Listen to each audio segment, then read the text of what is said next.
Hey there, awesome human. Where in the world are you watching from? Are you chilling in a cozy little town or navigating the hustle and bustle of a mega city? Drop your location in the comments. I'm super curious. And hey, don't keep this video all to yourself. Share it with your friends, family, maybe even your neighbor's cat. It really helps the channel. All right, let's dive in. My name is David Harlow. Engineering isn't just what I do. It defines how I see the world. For more than 20 years, I've worked at Boeing's Everett plant, helping build aircraft designed to carry lives safely through the sky at cruising altitude. Nothing on a plane is arbitrary. Every element has a function. Every safeguard exists for a purpose. And any anomaly, no matter how small, demands an explanation. That's why something as ordinary as finding an unfamiliar garage remote sent everything off course. It was a chilly Tuesday in late October when I decided to leave work early. My plan was simple: surprise my wife, Monica, by installing a dash cam in her Audi. She'd mentioned feeling uneasy driving home alone after long hours at the law firm downtown, and I wanted to ease that concern. While running the power cable along the cramped edge near the passenger footwell, my hand brushed against something out of place, tucked beneath a mess of old coffee-stained receipts and wrinkled parking slips. It was a garage remote, but it didn't belong to us. Our home system uses LiftMaster. This remote was a genie, a completely different brand, incompatible on every level. Settling back in the seat, I examined the device with the same thoroughness I'd use on a suspect component in an aircraft system. It was a Gen R3X, manufactured in 2019. Its scuffed casing and worn-down buttons suggested regular use. The serial number had mostly rubbed off, but I could still read fragments of it using the small magnifying lens I keep in my toolkit. Must have been from the previous owner, I muttered, half-heartedly. But I wasn't convinced. Monica had bought the Audi brand new. I was with her the day she signed the papers, recall the seat covers still in place, and that distinct scent of untouched leather. I didn't bring it up that night. I watched instead. She came home around 7:30 as usual. Her kiss was the same short greeting she'd given me for years. I asked how her day had been. "Exhausting," she said, dropping her purse by the front door, exactly where she always did. "The Patterson audit's a disaster. Half the receipts are missing." She slipped out of her heels, precisely 18 inches from the door.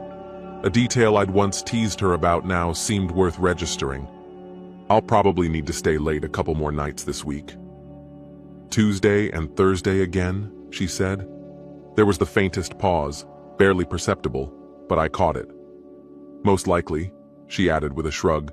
"Audit season, you know how it goes." I thought I did. That evening, as she followed her usual pattern, shower, pajamas, dinner, I began noting things I'd never questioned before. Those nights she claimed insomnia or work stress kept her from sleeping. How she'd gently insist I go to bed first, even handing me melatonin, assuring me she'd join me soon. The way I'd wake briefly in the early hours, sensing her quietly slip into bed, her skin noticeably cool. She always blamed the living room air conditioning. "I fall asleep watching TV on the couch," she'd say. The following Thursday, I decided to run a quiet experiment. After dinner, I complained about a flare-up from an old military back injury, saying I was going to take one of the muscle relaxants my doctor had prescribed. "They knock me out cold," I added, rubbing my lower spine for effect. "You should rest," she said, eyes barely lifting from her laptop screen. "I'll be working for a few more hours anyway." I stretched out my nightly routine, a long shower, slow brushing with my electric toothbrush, and I even shook the pill bottle loudly enough for her to hear. I was in bed by 9, turned to the wall, and began breathing in the steady, slow rhythm I'd learned during overnight flights. I tossed in a light snore for realism. At 10:47, I heard the bedroom door creak open. "David?" she whispered gently. "Honey?" I kept my breathing even. She waited a moment, listening. Then her footsteps padded away down the hall. Silence returned, just the low hum of electronics and my own steady breath. Then at 11:03 I heard it. The distinct mechanical whir of a garage door. But not ours.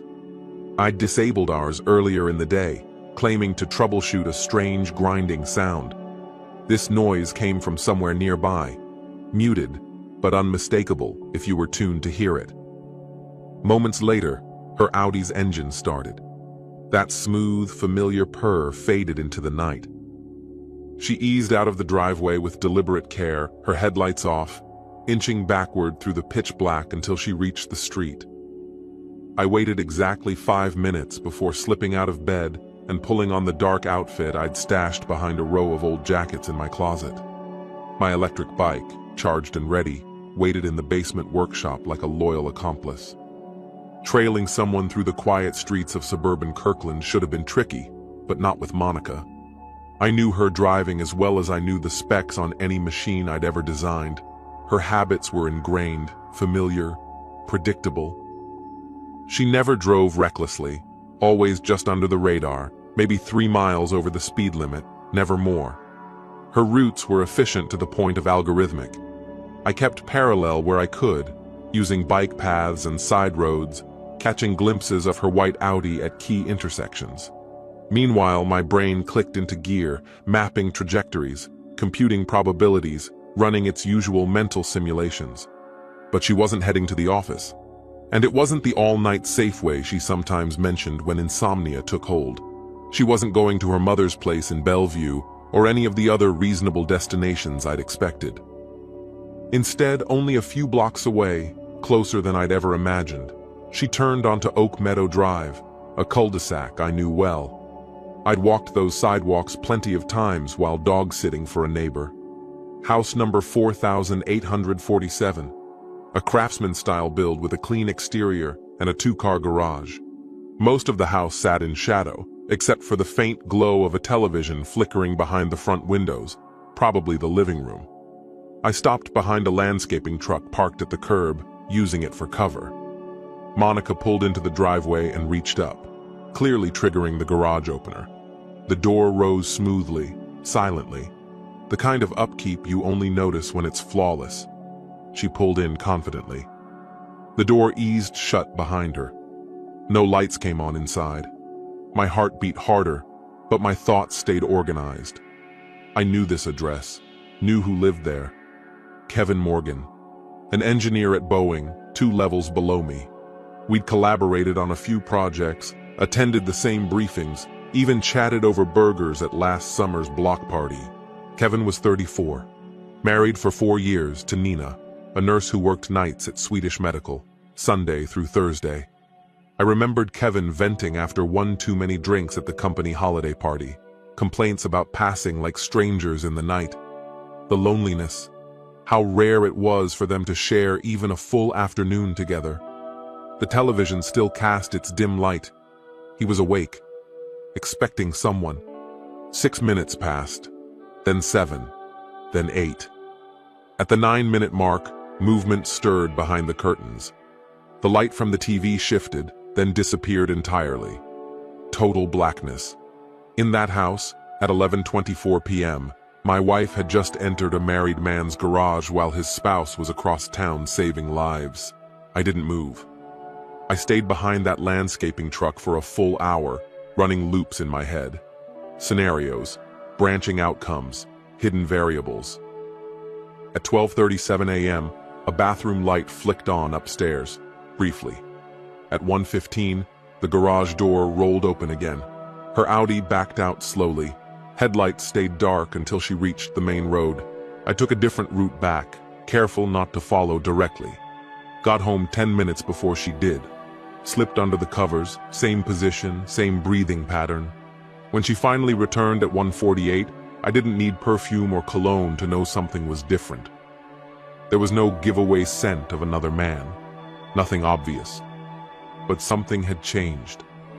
It was what was missing that struck me. Her usual scent, familiar, warm, had been stripped away, replaced. A new soap, maybe, a different environment.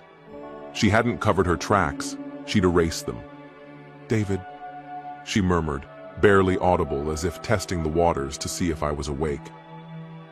I didn't respond, just shifted slightly, mumbled something vague, a dreamer's reflex. She let out a quiet sigh, turned away, and soon her breathing settled into the rhythm of sleep. But my eyes stayed open. I lay there as night dissolved into morning, mind spinning through diagnostics, drawing mental schematics. My marriage, it turned out, was a system with undocumented subsystems, ghost protocols hidden beneath the surface. And now that I'd detected a fault in the code, I needed to understand the full architecture. It was Friday. I called in sick, something I hadn't done in 3 years. Monica gave me a look. "You never take sick days," she said, placing a hand on my forehead with a worried look. "Want me to stay home?" "No," I replied. "Just overdid it on the Henderson job, I think. I'll be fine with some rest." I managed a thin smile. "You've got the Patterson audit to finish, don't you?" She kissed me on the forehead, soft, automatic, and left right on schedule. The moment her car vanished around the curve, I sprang into motion, settling in front of my computer to begin what I would later describe as a reverse-engineered autopsy. In engineering, when a system fails spectacularly, you don't simply identify when it broke. You dissect every contributing detail, every design flaw, every oversight that led to the collapse. What I was looking at wasn't just betrayal. It was a meticulously orchestrated deception, carried out mere blocks from where I slept each night. My investigation began with property records. A year and a half earlier, Kevin and Nina Morgan had closed on a house at 4847 Oak Meadow Drive. County documents revealed that the previous occupants ran a small auto restoration business out of the garage. Structural changes had been made, thickened flooring, upgraded electrical panels, a standalone heating and cooling system. To the neighbors, Kevin claimed he was continuing a car restoration hobby, a neat excuse for the strange setup and modifications. Their mortgage, financed through Wells Fargo, stretched their budget to the limit. Tax assessments confirmed they were barely keeping up with expenses. Despite respectable jobs, Nina working as a nurse, Kevin as an engineer, the house was a financial overreach. On Instagram, Nina portrayed herself as an exhausted but resilient healthcare worker, savoring quiet moments. Her feed was filled with photos tagged with captions about overnight shifts, dawn skies, and self-help mantras. One post featured 2 distant coffee mugs on a kitchen table, the caption reading, "Marriage is chasing dreams together, even when the clocks don't align." Kevin's LinkedIn was tightly professional, but his Reddit footprint eventually betrayed him. He had once commented in a tech forum using his Boeing email, allowing me to connect his identity. His posts spanned topics like loveless marriages, emotional detachment, and, most damning, a since-deleted thread titled, "How do you know when your marriage is already over?" I retrieved the deleted post using the Wayback Machine. In it, Kevin described an empty relationship, 2 people sharing a roof and a mortgage, but little else. But the most damning information didn't come from Kevin. It came from Monica, my wife. She thought she was covering her tracks, but she didn't appreciate what a trained engineer could uncover with access and persistence. Our shared home desktop still retained her saved passwords. Through those, I entered her law firm's internal billing software. That's when things stopped adding up. Billable hours marked as client development, with no clients to show for them. Logged research sessions that had no correlating files or outcomes. Monica had been billing $400 per hour for time she was actually spending with Kevin, literally recording her infidelity as professional work. I compared her work logs with other data sources. 8 months prior, she had offered to help Kevin with his taxes. I had even encouraged it. "He's trying to make the house work financially," she told me. "I can help him find better deductions." I remember commending her. "That's really generous," I said. "Good neighbors help each other." 2 weeks after that tax assistance, a new Genie brand garage door system had been installed at their house, confirmed by the serial code embedded in the unit.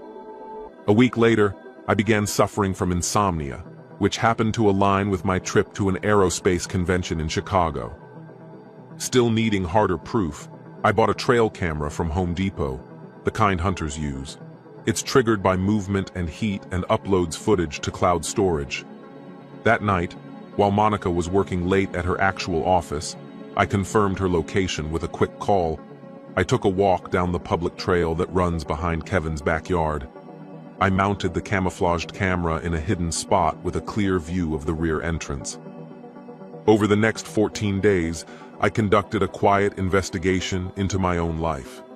I signed up for the local neighborhood watch program, claiming concern about a recent string of car break-ins. This gave me a legitimate reason to patrol the area on foot without drawing suspicion. In my workshop, I calibrated a frequency scanner to pick up the exact radio signal used by the Genie opener. Every time it was triggered, the system recorded the timestamp and stored it automatically. The data created a damning pattern: 127 openings in just 3 months. The average visit lasted just over an hour and a half. The longest? 4 hours and 17 minutes. On a Saturday, I happened to be out on a golf course with clients. The visits weren't random. They followed a clear schedule. I discovered that Nina's hospital had a family info board that included her work shifts. I called the front desk, pretending to be a grateful relative who wanted to thank the night staff. With that information, I aligned Monica's visits to Kevin's home with Nina's overnight duties. The match was nearly perfect. Still, I knew that raw data would never be enough on its own. To fully comprehend what I was up against, I had to map out the entire framework they had constructed. I discreetly obtained a thermal imaging camera from Boeing's facilities team, claiming I needed it to assess my home's insulation, and used it to scan Kevin's garage from the alley behind his house. What the thermal feed revealed was astonishing. They had integrated a full HVAC system, upgraded the insulation, and built what could only be described as a concealed inner chamber. This wasn't just a place to talk in private, it was a hidden compartment. The level of planning and technical precision was simultaneously awe-inspiring and deeply unsettling. This wasn't some impulsive romantic escapade, it was a deliberate, well-coordinated operation. Kevin brought a background in engineering and systems architecture, while Monica contributed her expertise in legal strategy and risk mitigation. Together, they'd forged a structure that was meant to remain undetectable. And for a while, it did. Next, I deciphered how they communicated, a puzzle that demanded relentless attention to detail. Phones were too vulnerable. Email left a digital trail. Instead, they used a method that felt like a modern twist on espionage techniques from the Cold War era. Monica's office security system and Kevin's smart doorbell weren't merely for protection. They were tools in a signaling network, leveraging each other's Wi-Fi to exchange coded messages. Their system hinged on choreographed triggers using motion detection. For instance, if 3 vehicles passed Kevin's house between 3:17 and 3:19 p.m., it signaled that the evening was safe. If a delivery van pulled up to Monica's workplace after 6 p.m., that meant the meeting had to be postponed. Their financial dealings were equally meticulous. Monica didn't just bend her professional boundaries, she built an alternative financial structure that appeared legitimate on paper. Kevin was listed as a bona fide client of her consulting firm, and she billed him for what looked like routine tax work. He paid her through an LLC he'd established for aerospace consulting, funded by royalty income from patents he'd filed while at Lockheed Martin. The financial flow was engineered to produce clean deductions on his end and legitimate earnings on hers, effectively disguising the true nature of their connection. 3 weeks into my surveillance, I uncovered something even more chilling. Kevin had filed 3 recent patents, with Monica named as legal counsel. These weren't minor tweaks or prototypes. They were advanced safety systems for aircraft, some with likely military application. If commercialized, the royalties would offer Kevin the financial freedom to leave Nina without the looming burden of alimony. Even the payout structure of the patents told a story. Monica had arranged for the disbursements to be spread across 20 years, securing a stable income stream that couldn't be easily targeted in a divorce proceeding. This affair wasn't just about secret liaisons, it was a meticulously laid foundation for a shared future. a backup plan crafted with legal precision and financial foresight. When I accessed Monica's laptop, pretending to assist her with a tech problem, I found evidence that made everything undeniably clear. Hidden on her hard drive was a partition that housed draft legal documents tailored for worst-case outcomes. If I exposed them, she planned to allege emotional abuse to tilt the divorce in her favor. If Nina uncovered the affair, they were prepared to spin the story into one of harassment, casting Monica as Kevin's legal shield. If their professional reputations came under fire, they had a preemptive sexual harassment claim drafted and ready. Every risk had been anticipated, every possible fallout mapped out, every falsehood backed up with documentation. The physical layout of their secret space was equally troubling. Footage from my trail camera, along with direct observation, showed Kevin had installed high-grade air filtration under the guise of an auto-painting setup. In reality, it was to eliminate scents, perfume, sweat, anything that could betray a presence.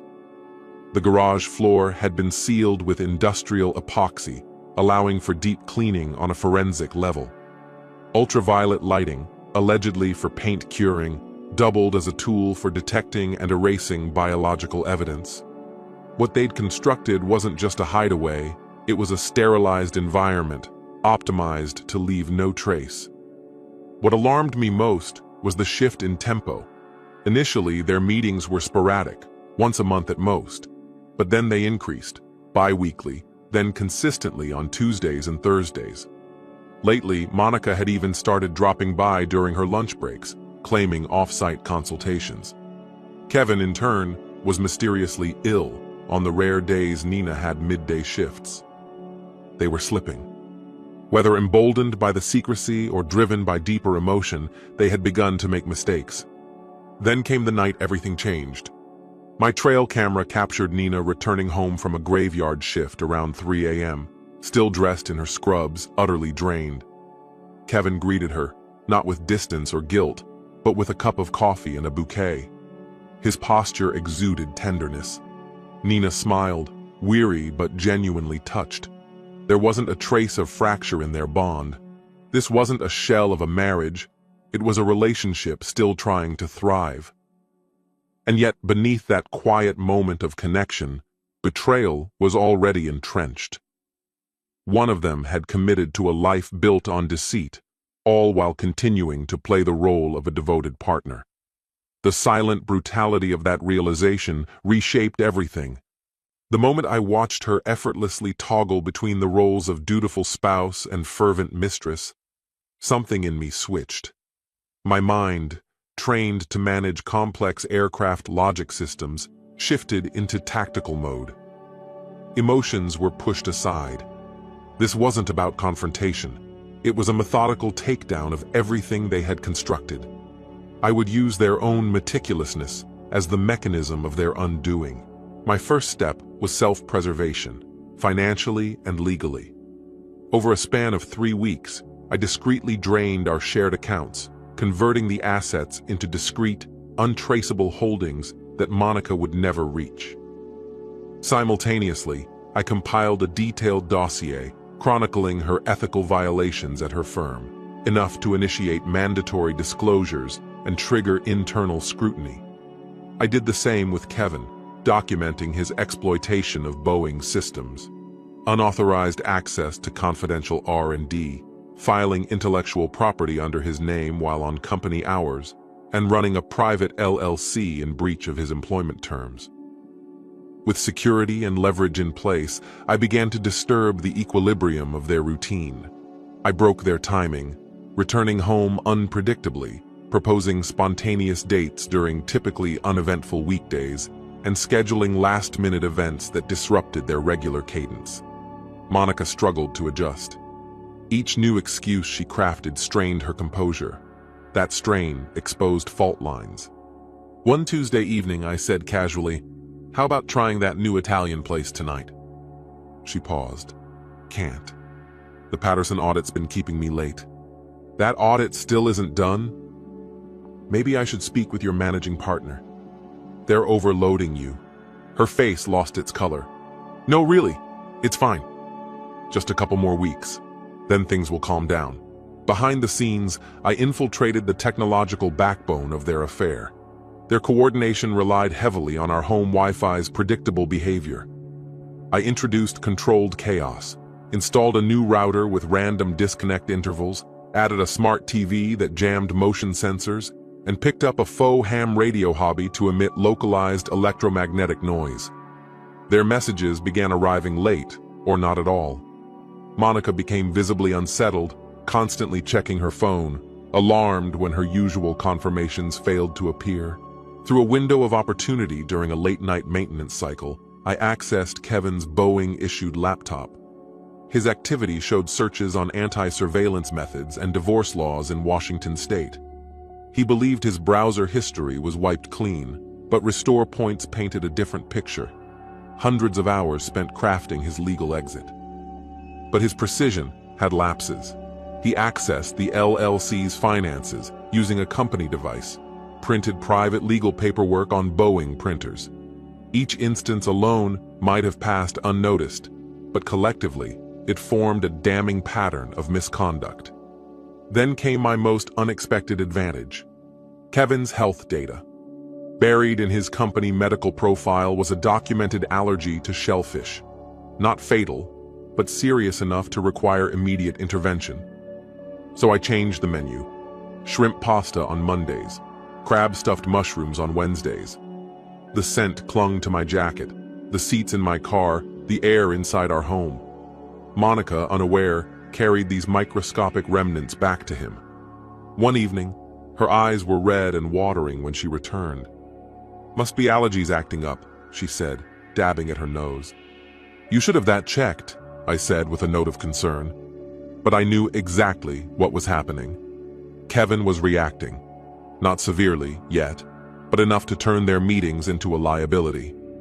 With their foundation destabilizing, I moved to undermine their finances. I filed anonymous tips with the IRS, flagging questionable LLC filings. I forwarded Kevin's patent claims to Lockheed Martin, subtly questioning their originality. Through a well-placed industry connection, I arranged for a competing firm to request Monica's involvement on a legal matter, one that, by ethics, would prevent her from continuing to represent Kevin due to a conflict of interest. Individually, these acts appeared unconnected, but together they began to weaken the financial scaffolding of their liaison. Even the garage, once their covert haven, became a vulnerability. I discovered their electrical modifications lacked proper city permits. A tip to the local inspector brought enforcement officers to their door.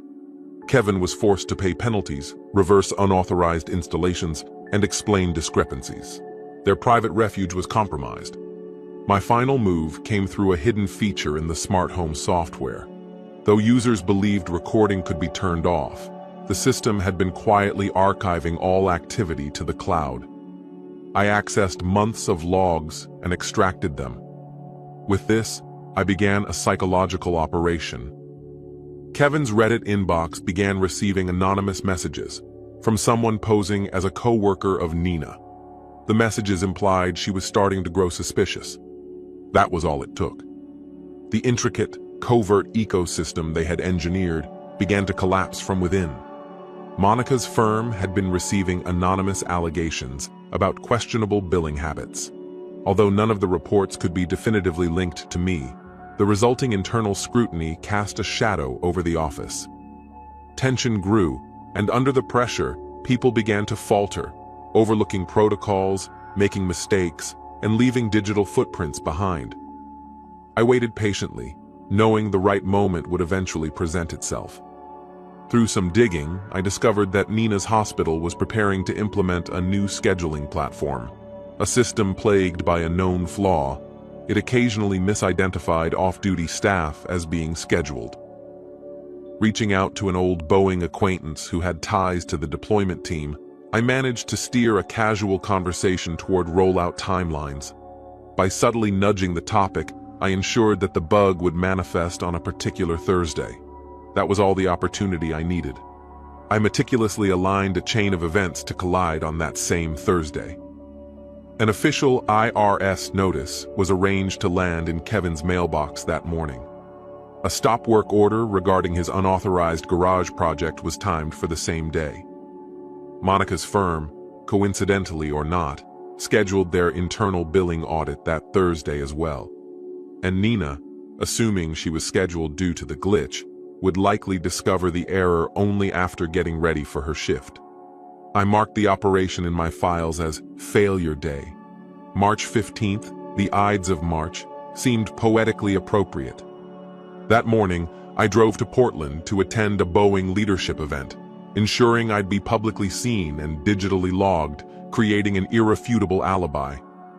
Before I left, I kissed Monica goodbye, pretending everything was ordinary, though I was acutely aware it would be the final time.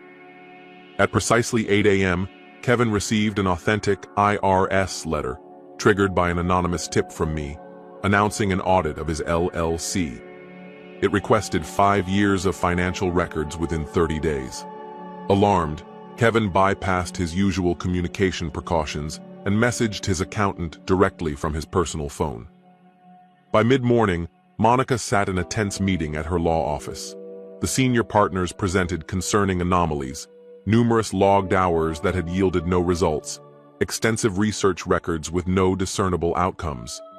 While no names were spoken and no formal charges made, the implications were obvious. Her mentor and strongest supporter among the partners looked at her with unmistakable disappointment. Around noon, a bold orange city-issued stop-work sign appeared on Kevin's garage door. It cited violations tied to unpermitted and unsafe construction. A neighbor noticed the notice and sent Kevin a photo. Rattled, he claimed illness and left work early to manage the unfolding situation. At 2 p.m., Nina encountered the infamous software glitch firsthand. After changing into scrubs and reporting for duty, she was informed she wasn't listed on the schedule. The hospital, already short-handed, asked her to stay and help anyway. She declined, opting instead to take advantage of the unexpected free time. Thinking it would be a pleasant surprise for Kevin, she texted him, unaware that he was swamped with city inspectors and hadn't seen her message. At 3 p.m., a final piece of the plan triggered, a simple message delivered through their smart home system, all clear. To both Kevin and Monica, the phrase carried a coded meaning. The coast was clear for their rendezvous. Neither questioned its origin. They didn't know the message had been sent from my encrypted server in Portland, routed through multiple anonymous layers to avoid detection.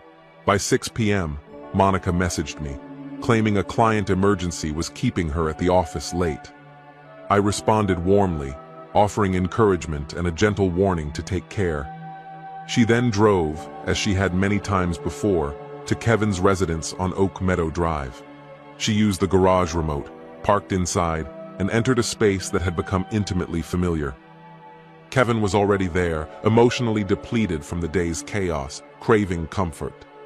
Neither of them noticed the unobtrusive device I had planted in the garage weeks earlier, a small camera, expertly hidden in the smoke detector, silently streaming everything to a secure cloud storage.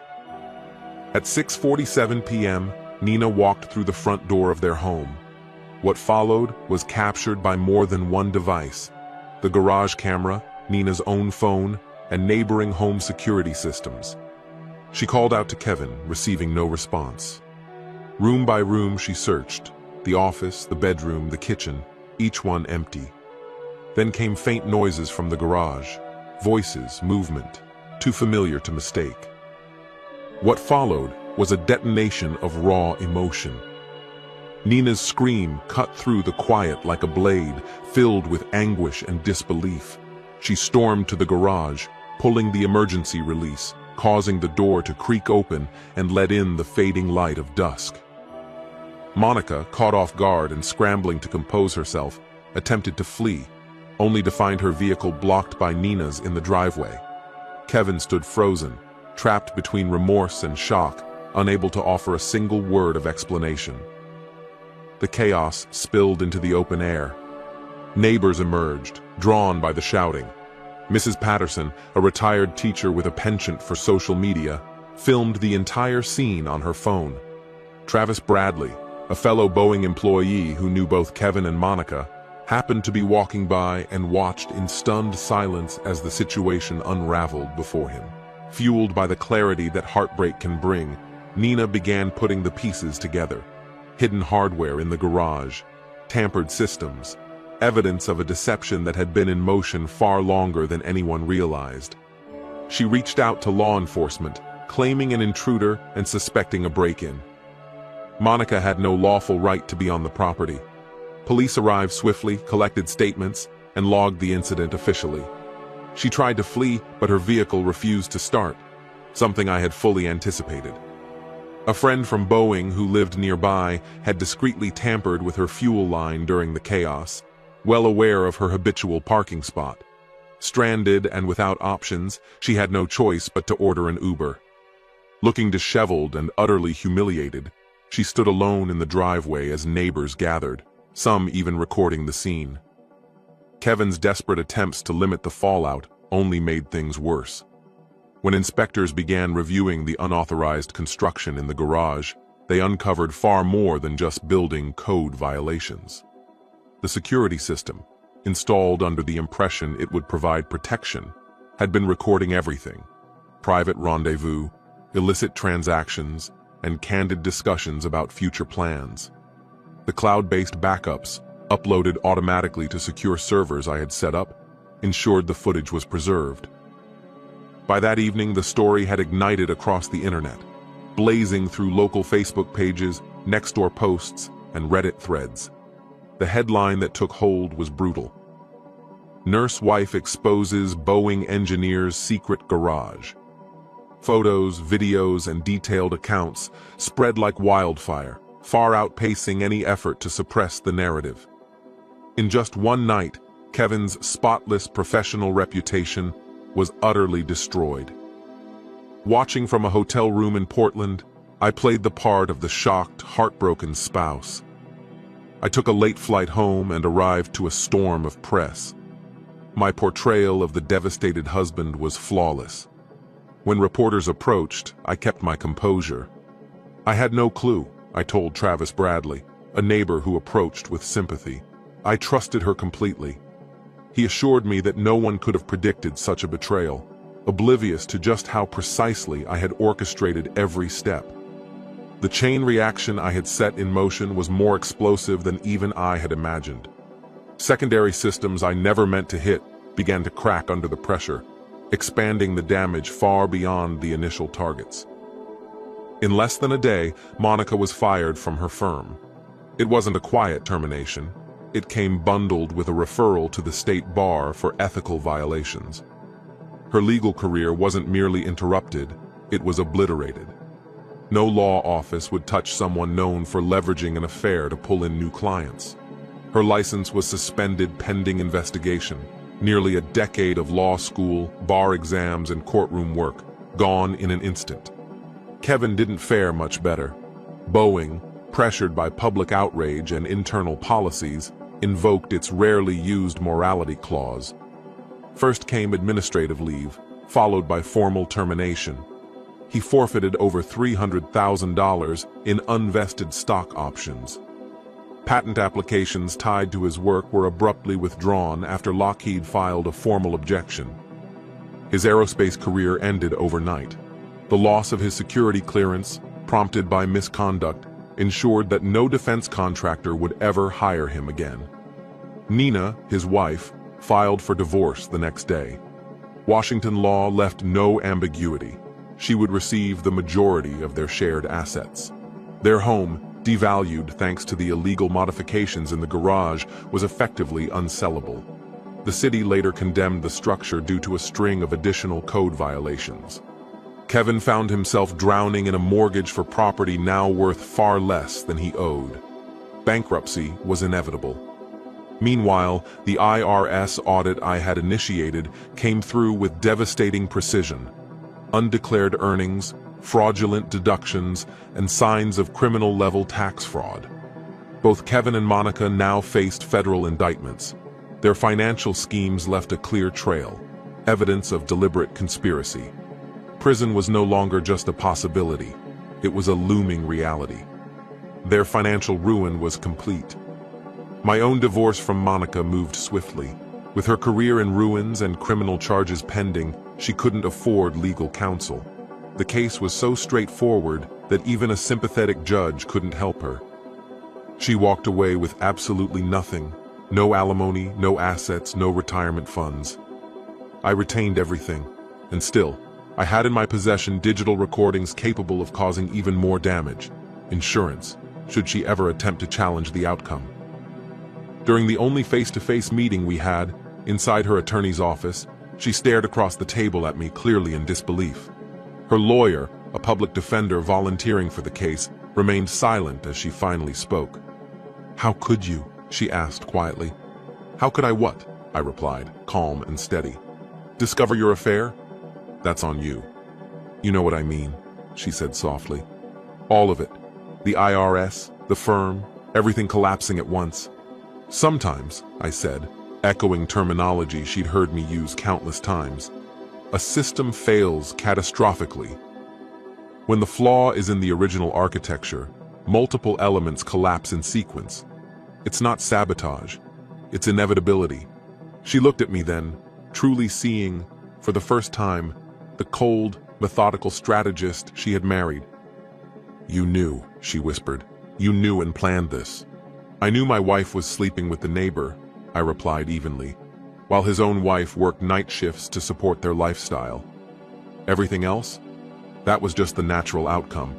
"You built a house of cards, Monica." "I didn't destroy it. I simply stopped holding up the wind." The neighborhood turned its back on them both. The home that once belonged to Kevin and Nina became a recurring target for vandals. The first visible crack in their carefully constructed image came when someone spray-painted "cheater" across the garage door. That moment marked the unraveling. Unable to face the hostile stares and whispered judgments, Monica withdrew completely. She left the neighborhood behind, retreating to her mother's house in Tacoma. From there, she commuted to Seattle for her legal obligations, court hearings, bar disciplinary proceedings, and mounting public scrutiny. Within half a year, the full gravity of her choices bore down on her. While Monica faded from view, Kevin started over in Spokane. He took a job at a hardware chain and lived in a small, suffocating apartment. His paychecks were docked to satisfy unpaid taxes and finalize a costly divorce with Nina. Once regarded as a skilled and trustworthy engineer, he now lacked the clearance necessary to work in his field. His expertise, stripped of its context, had become useless. He looked older, defeated, his once sharp demeanor replaced by quiet surrender. I encountered him just once after everything, at a conference where I had been invited to speak. He was representing a tool manufacturer, demonstrating products to engineers, the same kind of professionals who, under different circumstances, would have been his equals. When he recognized me, his voice was hollow. "David." "Kevin," I said, keeping my tone neutral, reserved. "I assume you hate me." "Hate takes effort," I replied. "I'm an engineer. I identify faults and correct them. You used to be one of those faults. Now you're not." He gave a weary shake of his head. "It wasn't supposed to go this way." "System failures rarely unfold as predicted," I told him. "That's why redundancies exist. You chose to remove all of yours. You staked everything on a structure already destined to fail." He lowered his voice.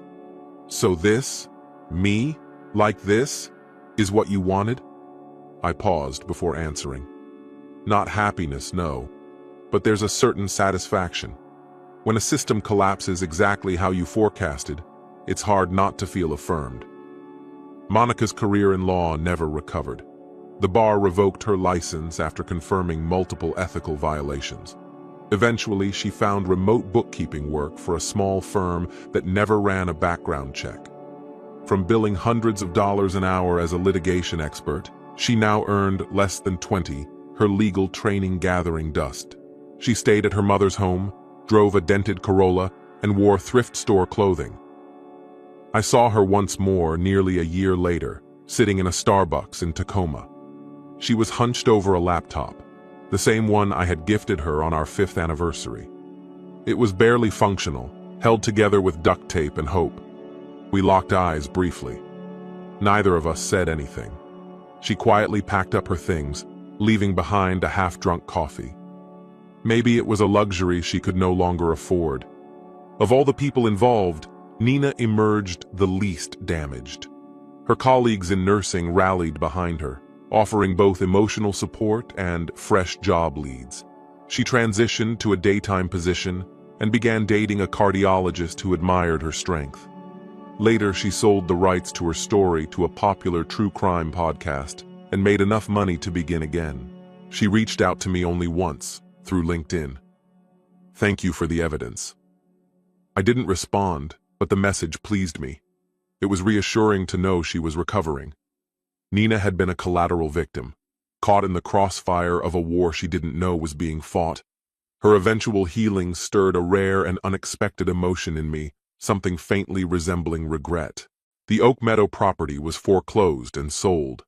The new owners repurposed the garage as just a garage, unaware of the secrets it once held. But the neighbors remembered. Every time a garage door rose on that street, it brought back echoes of that one night when carefully layered deception fell apart in full view. I still reside nearby, only a few blocks away, in the house Monica and I once called home. I've removed every trace of her presence, restoring the space to the minimalist precision I've always preferred. Her former office is now part of my workshop.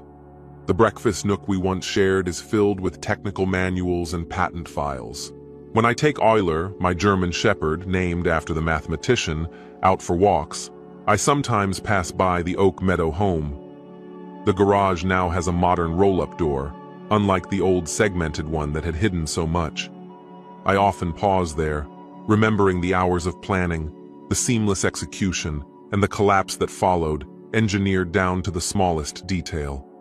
Then I walk on, an engineer who addressed the most intimate of problems with clinical resolve, leaving behind destruction that, while intentional, still lingers.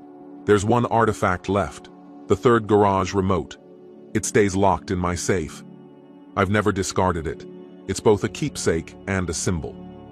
Every marriage, I've come to understand, has its own secret mechanisms, coded access, unseen passageways, entire lives beneath the surface. I uncovered hers, and I didn't just close the door, I demolished the entire infrastructure. What remained was rubble, and the bitter clarity of a victory I never intended to celebrate. When people at work ask why I don't date, I always give them a different answer. Why don't I just give it another shot? That's the question people ask, never understanding that when trust is violated in a deep, systemic way, it stops being a simple matter of emotion. It evolves into something structural, a flaw in the framework. From that point on, every potential relationship resembles an intricate network, packed with hidden subroutines, obscure vulnerabilities, and the looming threat of catastrophic malfunction. At local meetups, Travis Bradley often gives me a reassuring grin and says something like, "The right person will come along, someone you'll be able to trust." But I've learned it doesn't work like that. Trust isn't a matter of meeting the ideal person. It's a fault line baked into the design of human interaction. Every connection has failure points. Over time, I've gotten skilled at identifying them. The stress points, the blind spots, maybe too skilled.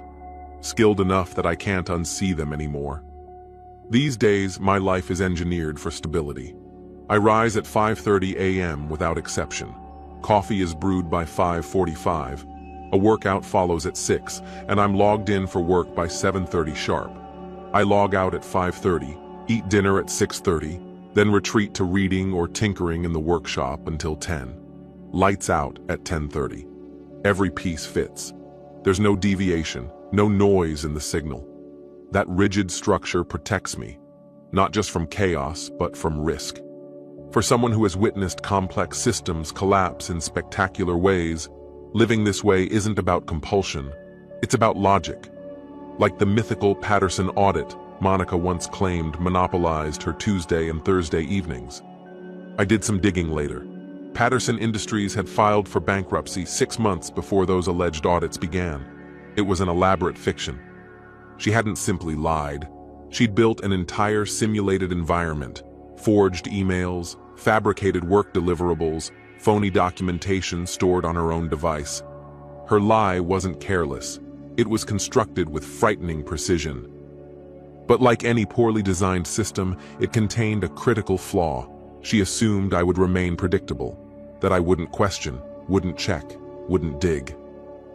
What she didn't realize was that trust, like any system component, can be analyzed, tested, and ultimately removed when found defective. Kevin's error, on the other hand, was one of isolation. He thought his actions in the garage existed in a vacuum, sealed off, invisible. But no system is ever truly closed. Every process leaves residue, data trails, mechanical wear, electrical anomalies. The garage door's wireless signal bled into adjacent channels. Power surges appeared in the utility logs. The driveway bore faint but consistent wear patterns. His sterilization methods, the air filters, the UV lamps, couldn't scrub out everything. They both ignored the first law of systems engineering. Every system will eventually fail. The only question is whether you anticipate the failure or become its casualty. I chose anticipation, precision, absolute oversight. Now, at the Italian place Monica and I used to frequent, there's a new couple by the window. Early 30s maybe. Sharing wine, laughing softly, fingers intertwined between courses. Her ring glints in the candlelight as she gestures.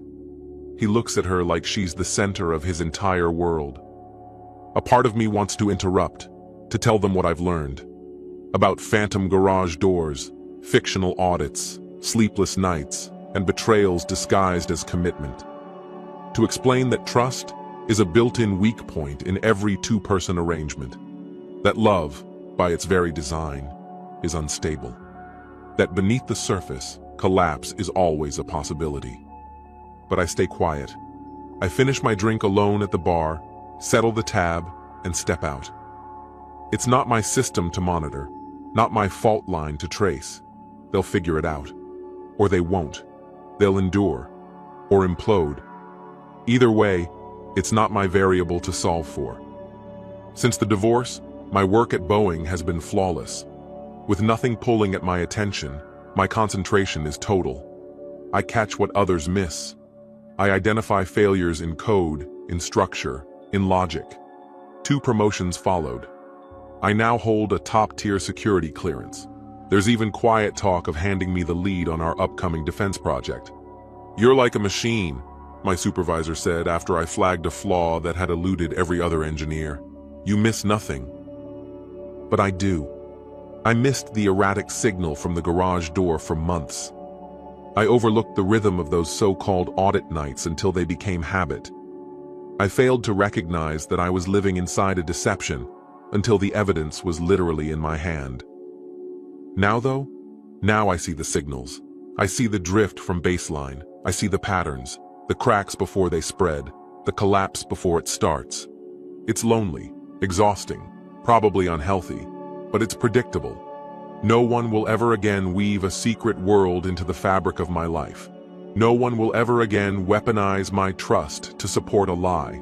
No one will ever again make me the kind of man who doesn't realize his wife is spending 2 nights a week in a nearby garage. I've locked the Genie garage door opener in my safe. It's in a sealed evidence bag, not because I intend to bring it to court, but because it holds a truth I can't ignore. It's a Genie Gen R3X, manufactured in 2019. The serial number is partially rubbed off, but still legible. It has 3 buttons, one for opening, one for closing, and one for the light. The open button is worn down, smooth from frequent use. Each press was a quiet betrayal, a silent fracture, another invisible fault line in the foundation of my marriage. Sometimes I take it out just to feel how little it weighs. It's just a few ounces. But the consequences it carries are impossible to measure. It's remarkable how something so minor can cause so much devastation. But I understand that better than most people. The O-ring that brought down Challenger was even smaller. The flaw that doomed Columbia was barely visible. In systems engineering, size doesn't determine importance. A microscopic weakness, placed just right, can destroy everything. That was something Monica never grasped, and neither did Kevin, despite all his engineering credentials. They thought they were constructing something meaningful, a future, a connection, a shared escape. But in reality, all they were doing was building weakness into an otherwise functioning structure. Each secret exchanged, every falsified invoice, each lie told, every one a stress point waiting to snap. Each one brought them closer to collapse. Whether they knew that or not, I'll never be certain. Maybe they truly didn't see the danger, or maybe they did, and the adrenaline, the forbidden thrill, made it worth the cost. Maybe those Tuesday and Thursday nights felt worth the eventual wreckage. I'll never get a clear answer, because I won't ask, and they won't tell. What I do know is this: every system has a failure threshold. Every relationship has hidden pressure points, silent vibrations, invisible weaknesses. Trust, like any engineered structure, has a breaking strength. And you can only find that threshold through meticulous testing, or through disaster. I discovered mine thanks to a forgotten garage remote. I found it lodged between the passenger seat and center console of an Audi Q5, parked just 3 blocks from my house. 97 minutes on average. 127 uses of that button. Those figures represent the collapse of my marriage. They're the data points of infidelity, the schematic of betrayal. And as someone trained in systems, I understand the mechanics. But understanding doesn't mean control. Spotting a weakness doesn't mean you can fix it. Knowing how something falls apart doesn't necessarily tell you how to hold it together. The garage at 4847 Oak Meadow Drive has since been renovated. It's up to code now, used for parking, storage, tools. The new owners are blissfully unaware of its history. They don't know what took place there on quiet Tuesday and Thursday evenings. They'll never realize that space once served as ground zero for the unraveling of 2 marriages and 4 professional lives. But I do. I remember every time I pass that street. Every time I hear a garage door hum to life. Every time I see a couple holding hands. I remember. And that knowledge, precise, undeniable, permanent, is both my justice and my prison.